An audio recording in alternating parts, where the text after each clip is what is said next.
2015 की अखिल भारतीय मेडिकल प्रवेश परीक्षा के जरिए डॉक्टर बनने का सपना संजोए छात्रों को झटका लगा है। सुप्रीम कोर्ट के फैसले के बाद अब ये परीक्षा दोबारा कराई जाएगी। सर्वोच्च न्यायालय ने प्रश्न पत्र लीक होने की घटनाओं को देखते हुए 3 मई को हुई AIPMT 2015 परीक्षा को रद्द कर दिया है। परीक्षा के नतीजे 5 जून को घोषित किए जाने थे, लेकिन कुछ परीक्षार्थियों द्वारा दायर जनहित याचिका पर सुनवाई के बाद अदालत ने नतीजों पर रोक लगा दी थी। इन परीक्षार्थियों की मांग थी कि बड़े पैमाने पर हुई अनियमितताओं को देखते हुए परीक्षा दोबारा आयोजित कराई जाए।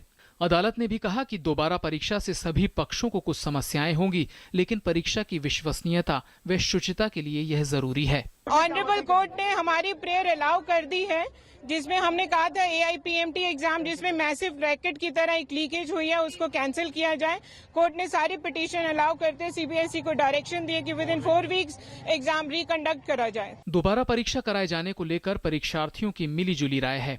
एक बड़े वर्ग का कहना है कि कुछ लोगों की गलती का खामियाजा बाकी विद्यार्थी क्यों उठाएं? ये तो बिल्कुल गलत है। क्यों एक बार हम स्टडी कर लेते हैं और हमारे अंदर ये खून में आ जाता है कि यार अब तो एग्जाम देना है, उसके बाद दोबारा उसी चीज़ को पढ़ना है 1 महीने के बाद नहीं हो पाता। बच्चों के अंदर की जो भावना है पेपर देने की खत्म हो जाएगी, क्योंकि बच्चों का ऑलरेडी इतना जोश भरा होता है। पेपर देने के बाद पता चले कि लीक हो चुका है तो बिल्कुल ही उनके जो मन के अंदर की वो है टूट जाएगी।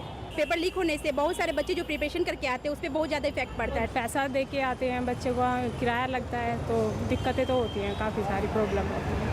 अच्छा नहीं हुआ ये पेपर रद्द हो के। 3 मई को हुई AIPMT की परीक्षा से कुछ ही घंटे पहले प्रश्न पत्र लीक हो गया और परीक्षा से पहले ही यह कई परीक्षार्थियों के हाथ लग चुका था। यहाँ तक कि प्रश्न पत्र हल करने वाले परीक्षा केंद्र के भीतर मोबाइल ले जाने में भी कामयाब हो गए थे। CBSE भले ही लगातार यह दलील देती रही कि पेपर लीक और नकल करने के केवल 44 मामलों के आधार पर पूरी परीक्षा दोबारा कराना तर्कसंगत नहीं होगा, लेकिन सर्वोच्च न्यायालय ने पूछा कि इस बात की जिम्मेदारी कौन लेगा कि इस मामले में शामिल सभी लोगों की पहचान पूरी हो चुकी है। इस साल मेडिकल कॉलेज में दाखिले के लिए देश भर में 1050 केंद्रों पर लगभग 6,30,000 विद्यार्थियों ने परीक्षा दी थी। पर्चा लीक होने की ये पहली घटना नहीं है। इससे पहले 2004 में भी AIPMT की परीक्षा रद्द करनी पड़ी थी। हालांकि CBSE ने इसके बाद ऐसी घटनाओं को रोकने के लिए कदम तो उठाए, लेकिन बदलती तकनीक के साथ ये नाकाफी साबित हो रहे हैं।